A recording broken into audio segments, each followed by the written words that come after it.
சிரிச்சு மச்சம் ஒன்ன பார்த்து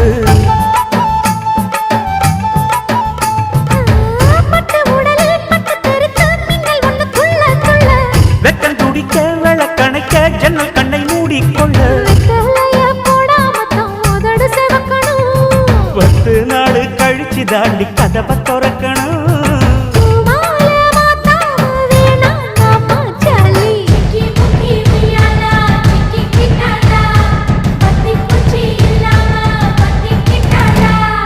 மச்சாங்கிட்ட முந்தானைய தந்து வப்பாளா